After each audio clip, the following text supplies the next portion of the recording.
Hello everyone. How is everyone?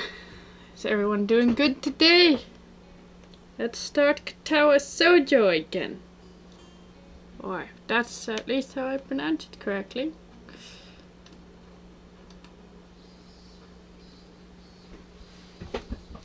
The background audio actually reminds me a lot from Higurashi Nonaku Koro ni, or if I remember correctly. So if anyone hasn't seen that horror anime or mystery horror anime, it would be that would, like, if you're into that kind of thing, would be a good suggestion, good idea to do, to watch. Yes. So I hope everyone will well, I don't know. Let me just continue. I'm sorry, I'm kind of distracted. Arriving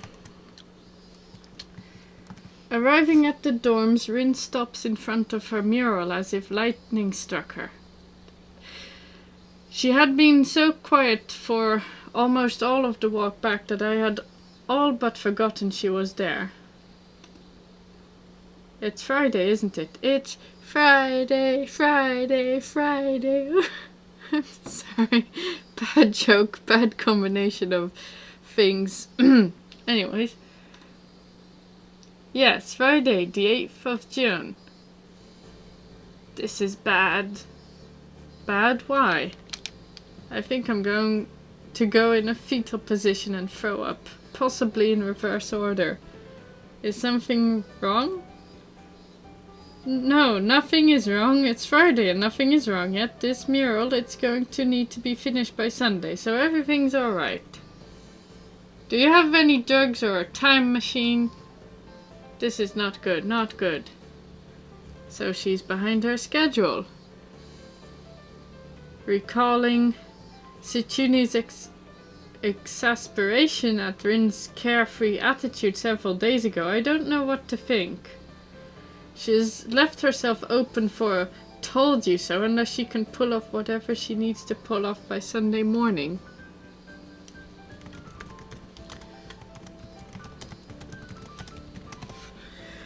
Rin keeps staring at her mural, looking as mortified as she can.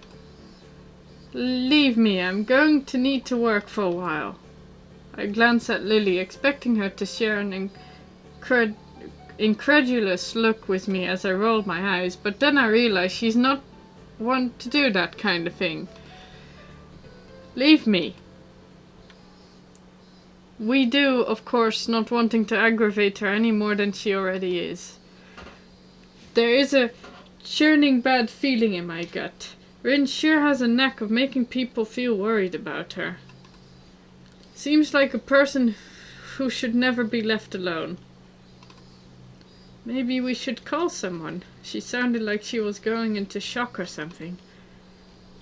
I'm sure she'll be just fine. She's just, how to say... Lily cocks her head a little, trying to find a polite way of calling Rin crazy without calling her crazy. Unique? Yes, a very unique person.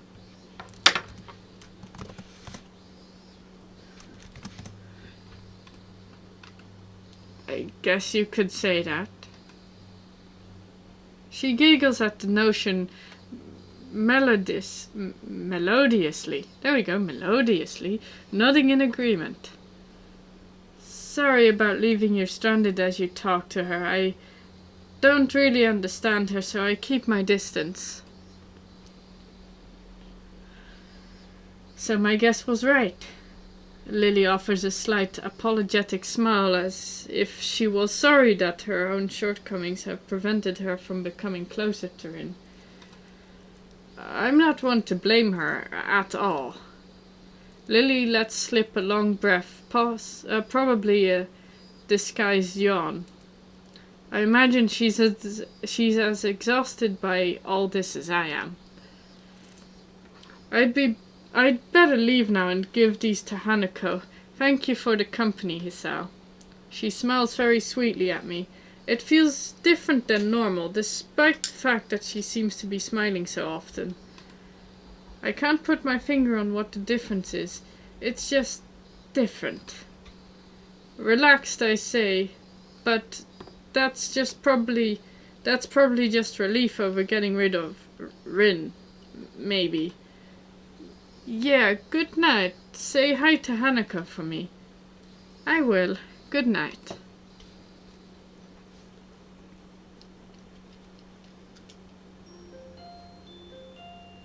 Oh, is this the next chapter? Or is this just the changing of the day? I still haven't figured out yet if this is changing of the day or changing of a chapter or both. Oh well. Either way, I'm just gonna put my glasses on because I think I can read better and faster if I have my glasses on. So, excuse me all. Yay, a geeky girly nerd with glasses. How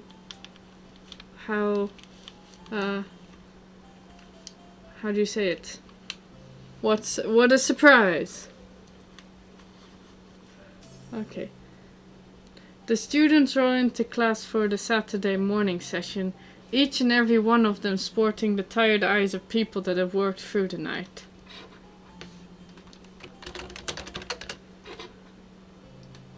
With only a day left to prepare, I suppose it's not so surprising. Thankfully, we only have to suffer through classes until lunch break, and then our time is our own. Mutao lurches into class in a tired stagger. I suppose students aren't the only people here that enjoy their late Friday nights.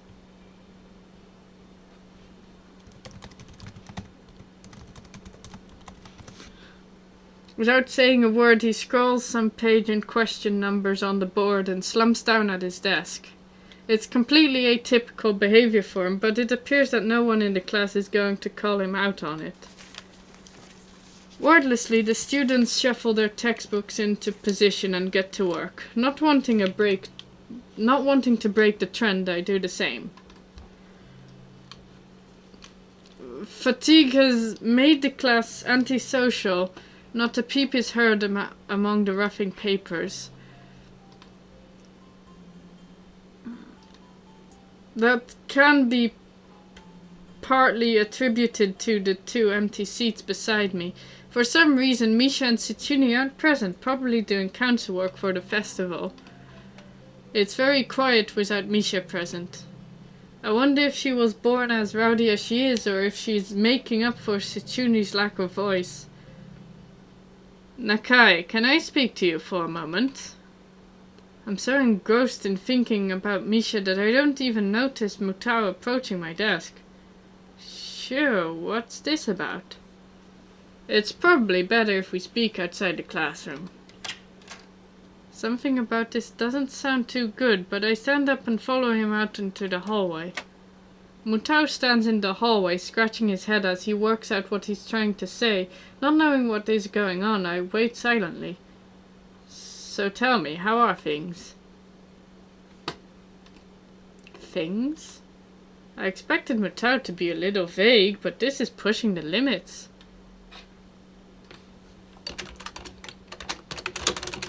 Is this a turn of events? You know, things. You've had a week to settle in now, so how are things?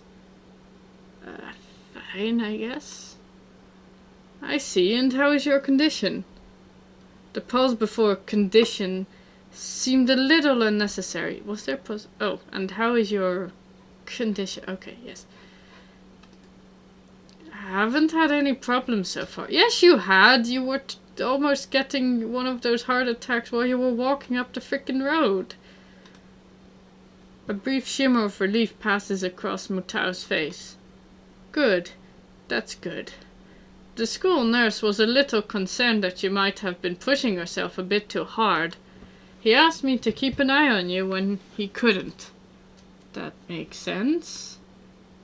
I'd ask that you don't blow us off so freely. As much as we try to give you the level of education that you would get at a normal school, you have to realize that you have limits. Our goal is to make sure that you know where those limits are and how to maximize your potential within them. Do you follow me? I guess. I mean, I don't plan on doing anything stupid. Well, that's a start, I guess. So then, on to my next question. How are you finding your studies? I understand you were laid up for a while. We're not too far ahead, are we? I don't really think so. I tried to keep up when I was in the hospital, so it hasn't been too hard. Mutao taps his chin and raises an eyebrow as he absorbs this information.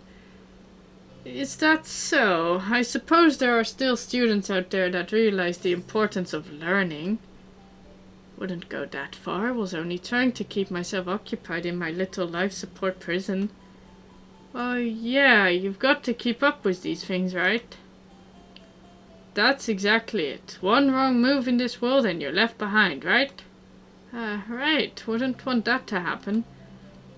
No, you wouldn't. Every week there's a new scientific discovery. Most of them mean nothing to the lay person, but any one of them could be the key to the next big thing. I'll keep that in mind. What does this have to do with what you wanted to talk to Hisao about, though?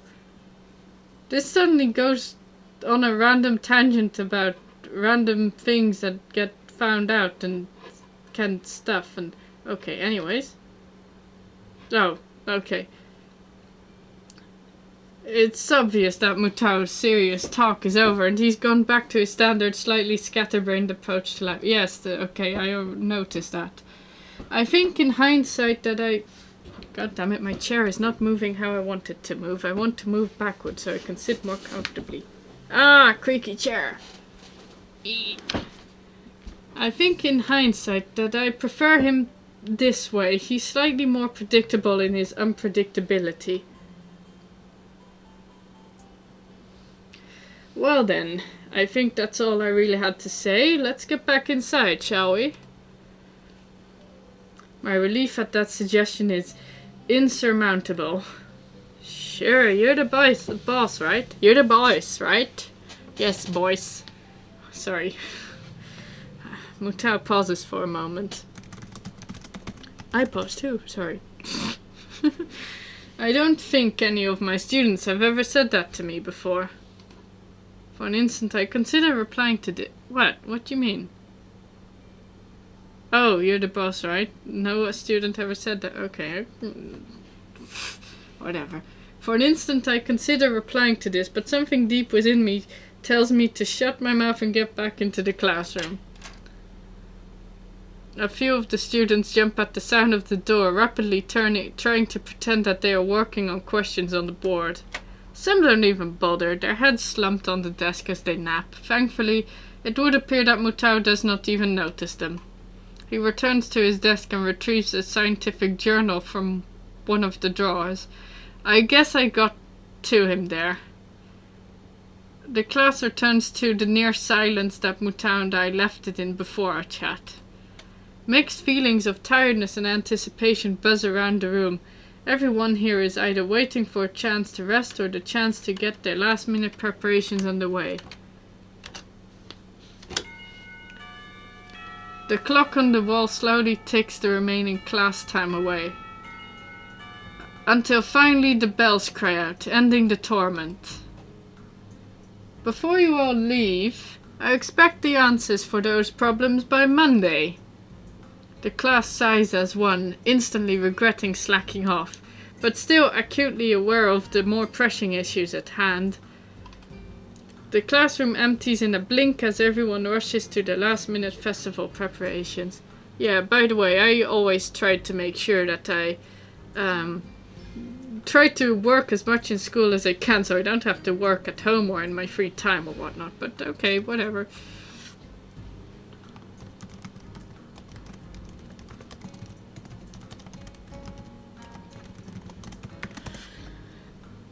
Sorry. I stay behind and try to quickly finish the oh.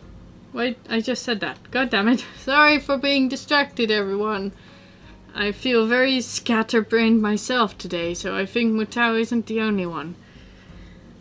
Apart from me, Hanako is the only one left, obviously waiting for Lily. It's weird that Lily comes all the way to our classroom to pick her up. I expect that moving around is at least nominally harder for her than it is for Hanako. But it's none of her... Well, I don't know. She's very shy, so maybe she can barely move out of fear and shyness, and Lily doesn't have to deal with that. Of course, it might be physically a bit more difficult for Lily, but oh well, never mind. And I naturally don't ask about it from Hanako. Despite the relative proximity of our seats, neither tries to strike up a conversation about that or anything else either, so an oppressive silence falls upon the classroom. Time passes in silence. It's probably just 15 minutes or so, but it feels longer. I turn pages of my notebook. Hanako turns pages of the novel she's reading. My pencil lead splinters against the paper just when I was about to finish a paragraph. The sounds of my irritated sigh and subsequent fumbling around for a sharpener feel like they're breaking the mood in the classroom. Hanako keeps her eyes firmly away from my direction. Before long, Lily's tall figure appears in the doorway. Hanako. Her name is all it takes to make Hanako jump up from her desk and run to Lily. Oh, she has a smile. Oh, okay, bye. Can I go back and see the smile? Yes. Ah, okay. They talk quietly for a moment, but it isn't long before Lily leaves down the hall and Hanako idles back into the classroom, taking her seat once again. I watched Hanako out of the corner of my eye, out of sheer curiosity at the idea that the two would be separated. She looked sad again. For a couple of minutes she does nothing but sit with her chin in her hand, staring at the desk dejectedly. The boredom evidently becomes too much for her though, her slender frame reaching into her bag and pulling out a small book. Come to think of it, that isn't the one I saw her reading at the library. She must be quite a fast reader to get through them at this rate.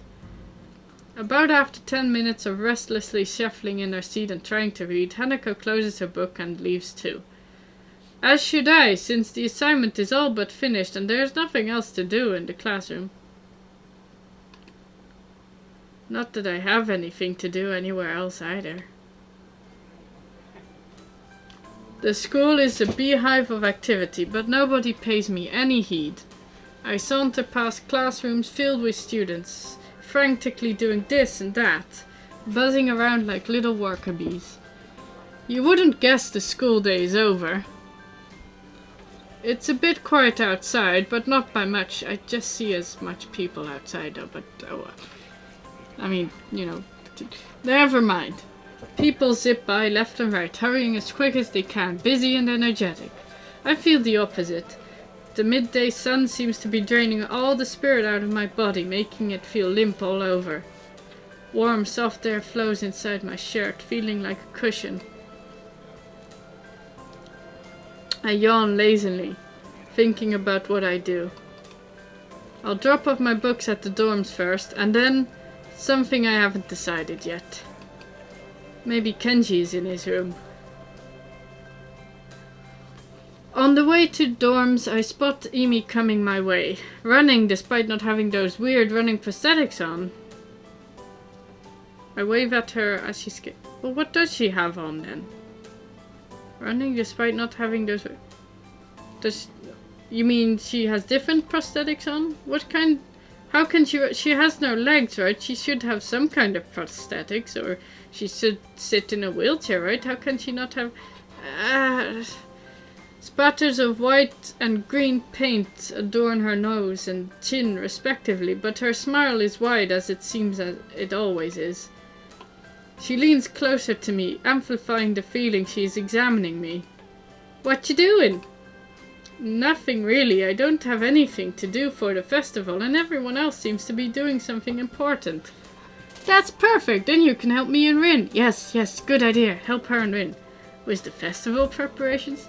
I'm not sure I would be of much help. That's fine, I'm not much help either. Emmy grabs my wrist and starts dragging me back inside the school quite forcefully. Look, it's better to hang around Emmy and Rin rather than Shitsune and Misao?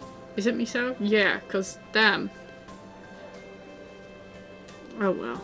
Even her walking speed is more like jogging, making me stumble over myself simply trying to keep up. The stairs slow Emmy down for a little bit. Maybe it's hard to climb with her legs, or maybe she's finally run out of breath. We go all the way back to the third floor to the seniors' hallway, ending up where I left 5 minutes ago. I could just as well have stayed there waiting for Amy, had I known. So is Rin working on that mural still? That's right, she needs all kinds of paints and brushes and stuff, so I went to get them from the art classroom. And you need me to help with that. Well, Rin told me you had already helped her, so I thought you wouldn't mind. I see. So thanks to Amy's flaky logic, here I am again, collecting stuff from the art classroom for other people. The room is empty apart from ourselves and the lonely specks of dust floating in the air. Why is almost no one in the art classroom? I mean, seriously though. Anyways, Emmy skips straight away from the back wall, digging out a tiny crumpled piece of paper from her pocket. While she tries to make sense of the scrawled handwriting, I take a closer look at the materials lying around. Dozens of paint cans and bottles are arranged on the shelves in a most unorganized fashion. Some look like they have been left there for several decades, relics of previous art club generations. Next to the heavy stacks of neatly piled drawing paper are boxes full of different sized brushes and unsorted crayons. The smells of paint, turpentine and fresh paper float in the stale air, mixing in my nostrils to form that unmistakable scent of art. Emmy studies her notes, comparing them to markings on the various paint cans, and passes them to me as she finds the correct matches. She stretches her neck to look on the topmost shelf, but it's not quite enough. Her eye level stays below the shelf no matter what she does. Emmy gives up and just looks up to the shelf longingly, like a child at a toy store huffing in annoyance.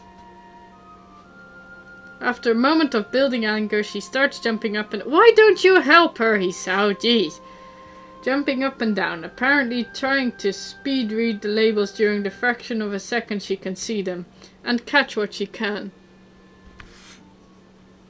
It's no surprise that she fails miserably and almost manages to bring the entire shelf crashing down. Now I see why me lending a hand here would be useful. Come on, let me do that. You can't jump high enough, and I don't want you to hurt yourself trying. Also, I'm like twice your height. You are not. She turns around, flaring scorn, flushed cheeks and all. Just kidding, just kidding. Anyway, I'll look up there, okay? She glares at me one more time, but I can't come up with a retort. With a grudging humph, turns her back to me. So I begin scrounging around the top shelf for paint, while below, Emmy crouches to scavenge what she can from the cupboards.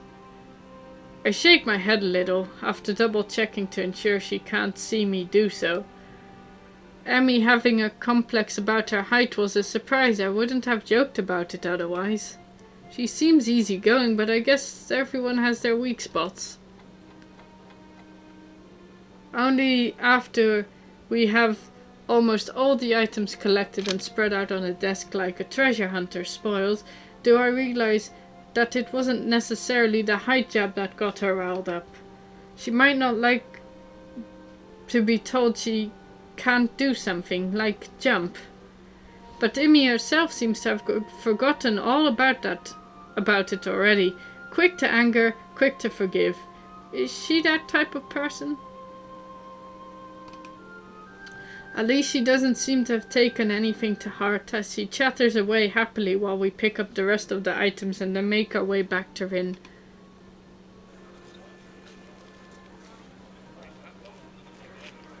I chivalrously carry the bulk of materials as we make our way towards dormitories.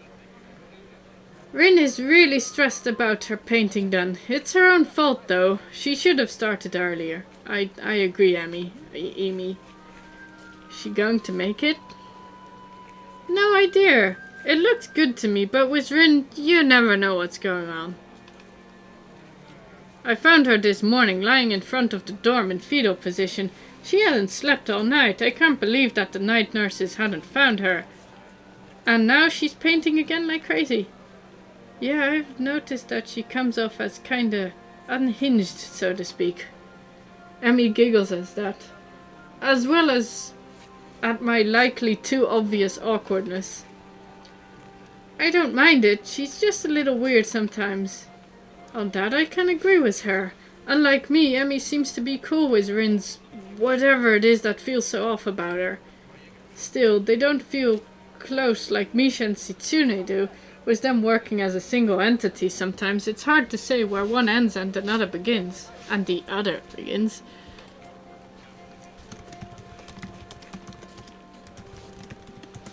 And Rin is the most different of them all, like different from anyone else I've met. Yeah, I guess she's a very unique person. I return to that word again as if it encompasses Rin's personality by itself, but really it's just a substitute for a lengthy description of her oddities. Emmy giggles as I grasp about for a properly descriptive word. She's just weird.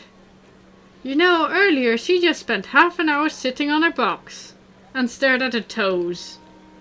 She giggles again in a way that makes me think she doesn't know what's funny about it, it just is.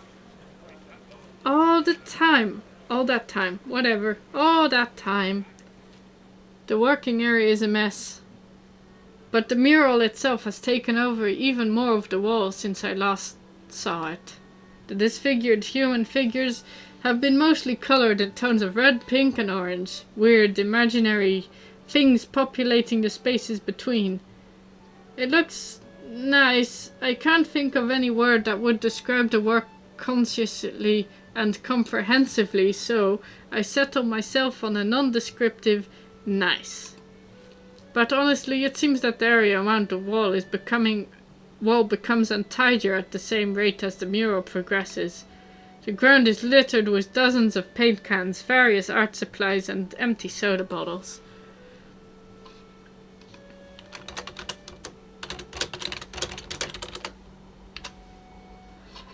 Rin herself is in the center of this chaos, standing there looking very cozy as if she was a natural part of the scene. Her pant legs have been rolled up to her knees, exposing her thin legs which sport a drying spectrum of war painting similar to those on Emmy's face. Emmy sprints to Rin ahead of me and gleefully jumps in front of her. I'm back! That was fast. Did you run into the corridors again?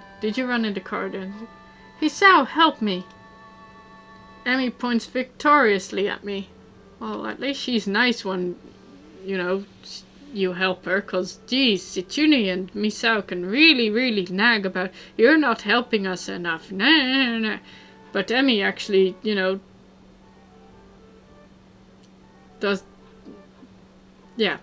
is nice.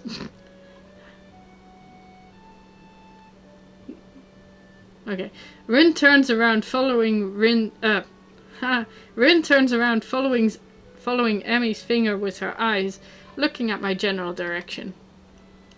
She nods absent-mindedly at me. She looks like she hasn't slept since last night, a vacant, glazed stare that focused slightly off me, and movements like in a slow-motion movie. Hello, Hisao. Thank you for the help. Don't mention it. I just did. Never mind. Looks like you've made progress. Looking good as far as I can tell. Why does Rin's eye suddenly go like, whenever she sees Hisao, huh? Oh well. But now you get more bad luck. I know, but I'm willing to take the risk. That's a very nice thing to say. For me, of course. Not for you. This is why artists are always unlucky. They have to constantly look at their unfinished paintings. So artists can't find romance. Their favorite TV shows are cancelled or they die young because of an unspecified disease. It's a deep and mysterious law of the universe. Unless they are blind. She considers this for a while, looking like she's going to fall asleep. Dear Godwin, there's a boy at the art club, you see. Blind boy, so he doesn't see. You already told me. I glance sideways at Emmy, and she glances back in a way that tells she has heard this one before too. Neither of us says anything to Rin, though, as she continues her monotone soliloquy like an unfunny stand-up comedian. Soliloquy? Whatever. I don't even know what that means. Looks like a funny word. Soliloquy. Soliloquy? I don't know. He should become an artist. No bad luck guaranteed. Don't you think that would be a good idea? That only blind people should become artists? No, not as such. You might have a point. Abandoning this train of thought, she turns again to consider her work and starts humming a tune that I think I recognize, but can't remember the name of.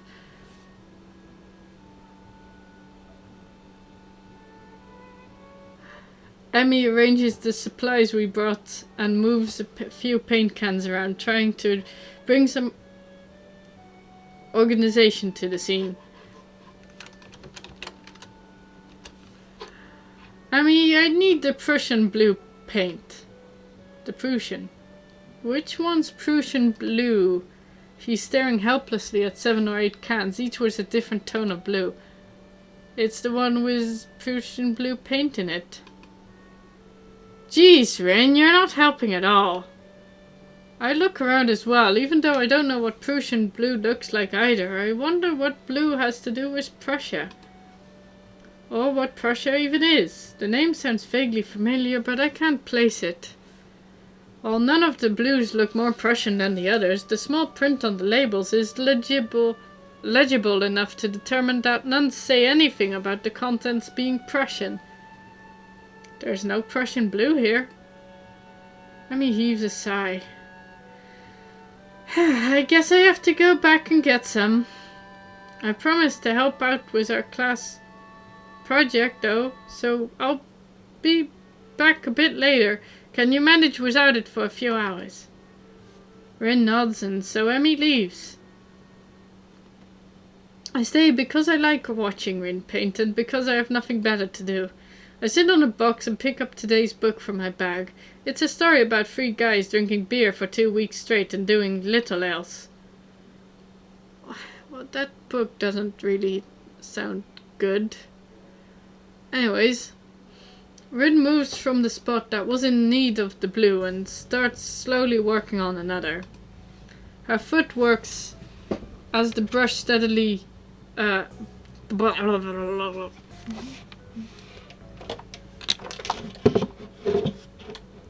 is going on here, just making sure that I'm moving stuff around. Okay, so her foot works the brush steadily against the plastered wall, layers of paint on top of layers of paint. The mural slowly gains more form. I turn the pages at a leisurely pace. In this chapter they're drinking beer at the protagonist's friend's place. In the previous ones it was the protagonist's own apartment. It's not a page-turner kind of book, a slice of someone's imaginary life that makes me wonder why it had to be written. Why indeed? The reason for doing something creative, it's something incomprehensible. Like why Rin does paintings. It feels like she and Emmy are the same, doing squarely against their fates, as if it's just out of spite. Rin even said something like that. Do something you can't just because you can.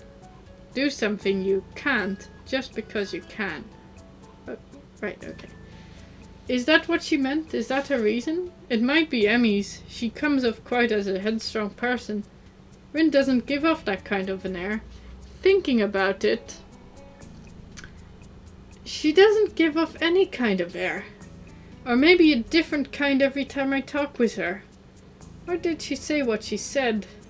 Why does she, or anyone at all paint or draw or sculpt or write? I've never had much of a creative impulse, so I don't think I can really understand. It makes me feel hollow inside. What a grim thought. I can't really decide whether it's true or not either. Am I content being this way? I can't deny I'm feeling a little bit envious of Rin, but I can't really consider it a flaw of any kind. I'm myself and she is herself. Still, I do need to find something that could make me feel a little less lost about myself instead of thus drowning myself in these books as I did in the hospital. I can't help but feel disoriented. The new school, lifestyle, and people around me contribute heavily to this sensation. I'm trying my best to fit into existing social circles, and most of the people I've met have been really nice. It still feels like I'm an outsider though. I don't belong. I shake the feeling off, realizing that I'm spacing out. I have neither turned a page of the book nor done anything for Rin. She's trying to pour some paint on a big can using only her feet, having not bothered to ask me, or maybe she did and I didn't hear it. Either way, it looks very unstable. I quickly jump to help her as it looks like she's about to spill the entire contents of the can all over the pavement. I take the can from her feet and pour some in the bowl. She doesn't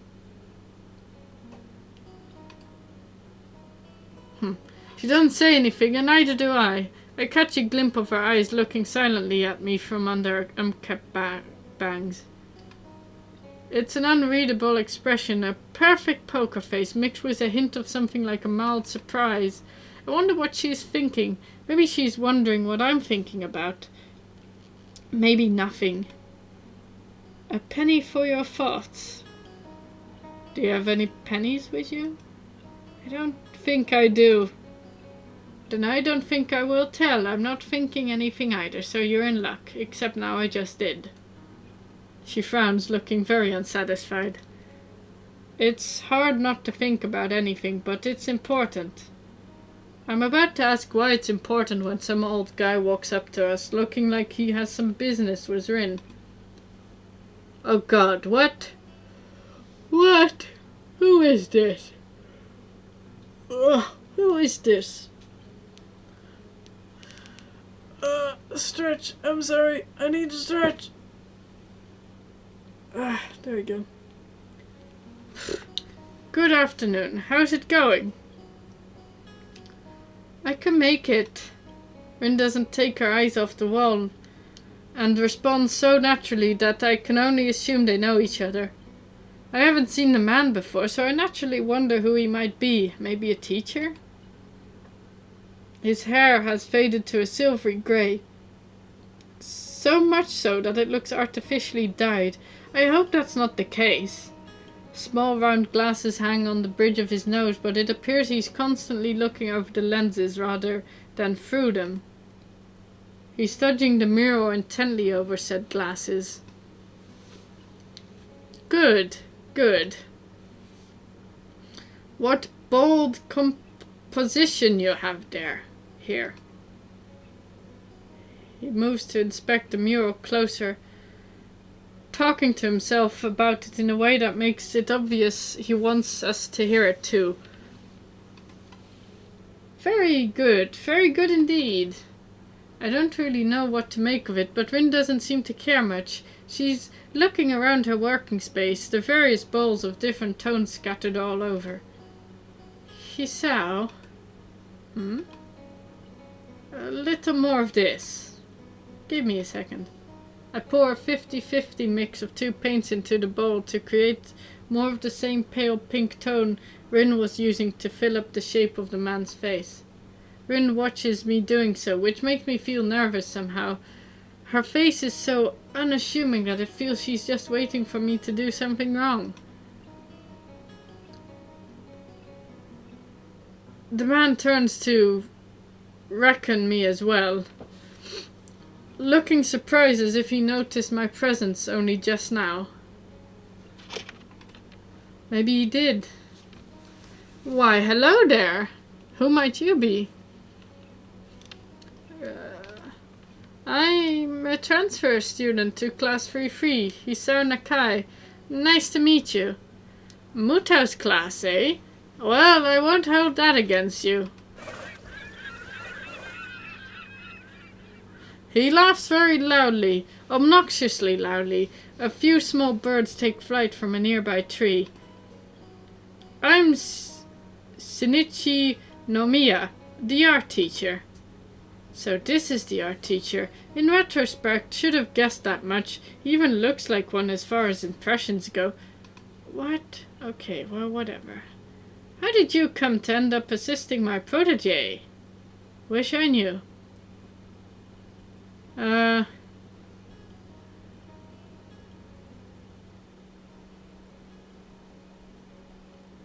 I don't know what to say.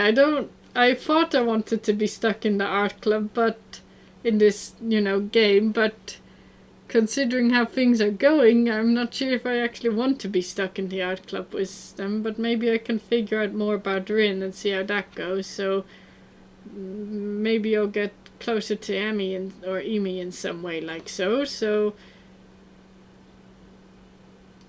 Besides, Hisao needs something to do. I guess I'm a little interested in the art club. I blurted out, partially inadvertently. What do you mean? Nothing specific. I wonder if I could come by sometime, even if it's just to observe or something. I've been thinking that I should join some club or something, so it's in no way a premeditated move, but a vague sense of determination has really been building inside of me this past week. Really? Hisao, I thought you were getting less and less determined. I thought you were complaining about that earlier, or did I remember wrongly? Oh well. I want to do something. Oh, sorry for the joke. I want to do something. I want to belong somewhere. Might as well be the art club, my shortcomings notwithstanding. Yeah, besides, Hisao, maybe you can learn to be creative too. The teacher seems pleased. Oh, you want to join? Well, we always welcome new people, of course. Club meetings are normal enough. We study various aspects of the fine arts and try our hands at them as well. Or feet. He gives an embarrassed cough, but Rin doesn't seem to mind. I take a small amount of comfort from the fact that I'm not the only one with vocabulary difficulties in this school. Nomiya rebounds from his faux pas by theoretically checking the time from his huge gleaming pocket watch, and slaps his forehead even more theatrically. I really must take my leave now, but if you have any questions, I'm sure Tetsuka can clarify. Somehow mentioning clarify and Rin in the same sentence doesn't feel right. However, I don't say as much to the teacher since he seems to be in a hurry. Tetsuka, I'm pleased to see that this little project is going so well. I just stopped by to remind you not to run off by yourself tomorrow. I've invited certain people to the festival for you, and I'm sure they'd like to meet you as well. I hope I'll see you on Monday then, Nakai. The teacher leaves, and we are left by ourselves again. Rin is still painting as if nothing notably happened. Since nothing in fact did, I'm left wondering what on earth is wrong with me. Art and I haven't worked well together in the past, at least judging from the grades I used to have in middle school. Yeah, but the grades in middle school really don't say much about how good or how bad you are, unfortunately. Maybe your club will be different than an obligatory class. Who knows? I tried to come up with something meaningful to ask about it, but to no avail. I'll just go to a club meeting and see how it goes. So he invited some people tomorrow just to check out your painting? He has a lot of art people friends. They like to talk about art. I think he wants me to talk about... Oh. I'm spaced out again. Sorry, everyone. Somehow I get the feeling that you aren't too thrilled about it.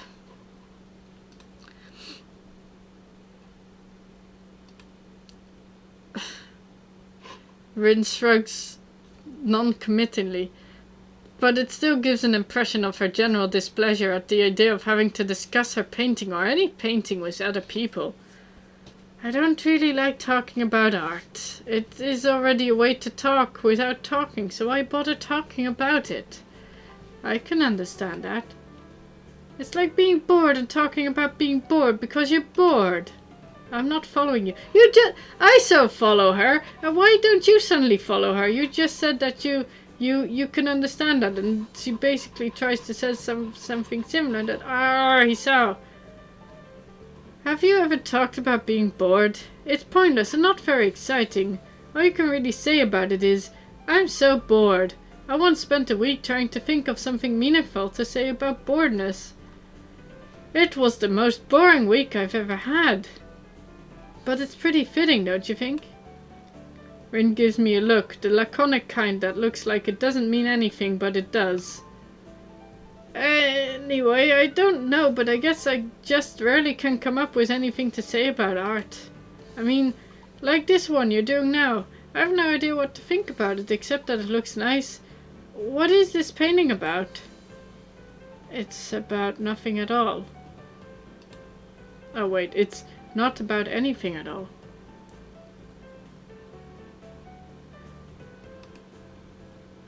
That's what I like to say, so I did. But that was a small lie. I say it anyway because I would kind of like it to be true. Teacher wanted me to do this, but I didn't have any ideas, so I tried to have some, but nothing happened.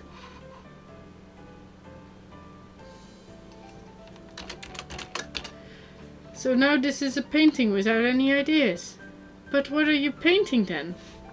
No idea.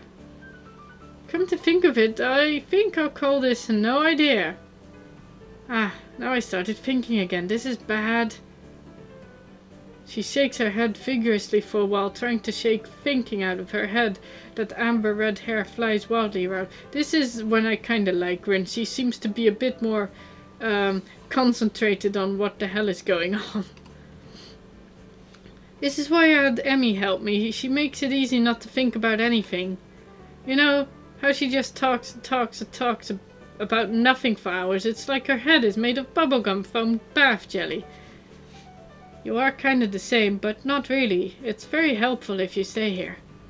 I'm not sure if that's a compliment or not. It's probably neither, with Ring being the overtly neutral person she is. So, is there anything specific you'd like me to do to make you not think? Just be. So without knowing what I should do, I just sit on an empty box to watch her continue with the painting, idly leafing the pages of the beer-drinking book. Rin has a serene expression on her face, her dark green eyes hiding in what she might think behind them. No wait, she's supposedly not thinking anything, right?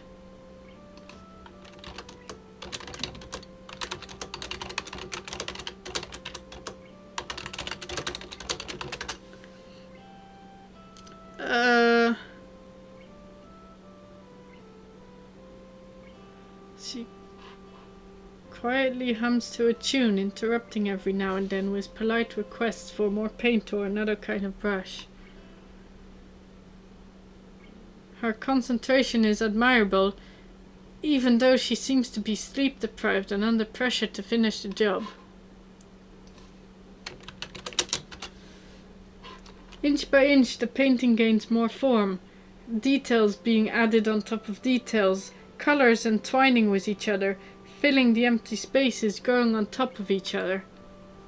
I find myself thinking about inspiration and motivation to create art again. Where does one get ideas? They don't come out of nowhere, and I don't think there are muses that magically inject some inspiration in your head. Ideas have an origin and a purpose.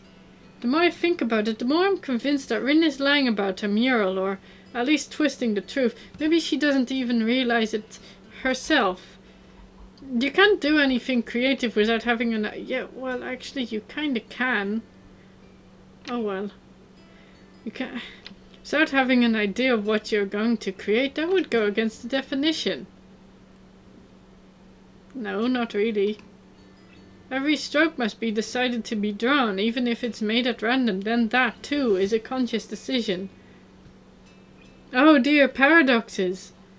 So her painting, even this one, must be based on having some deliberate goal or idea of what to paint.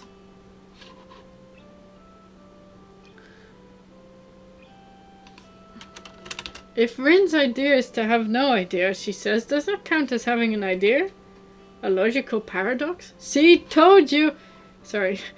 That seems to be Rin's modus operandi for most normal interaction, so it wouldn't surprise me if she hadn't even noticed this herself. I wonder if I should bring this up, but I'm not sure if I want to engage in an argument about logic with this girl. One of us would probably end up short-circuiting fairly quickly, so I discard the thought. Rin is squirmingly and shuffling around restlessly. Even her usual blank visage breaks occasionally into pretty difficult-looking expressions, the kind that one doesn't just come up with accidentally. Everything all right? Yes, no. My back started hurting again. The painting is too big after all, and it's too hard to paint in this position. Wanna take a break? After I finish this part. Of course, she doesn't take a break, and I don't bring it up again because that would be completely and utterly pointless. Rin continues her work and I stay with her. I like to watch her paint, and I'm going to be a member of the same club as she's in now.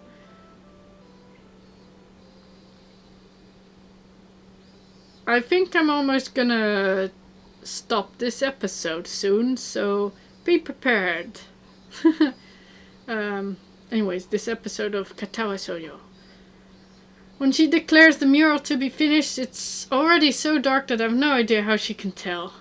There's no celebration, no general sense of a job well done, just a tired and laconic, I'm done, and then we go to sleep.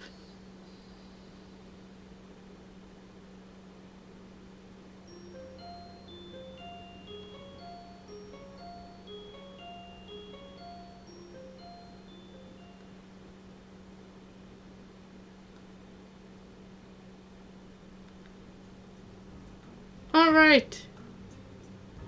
You know, I think this is the perfect place to pause and to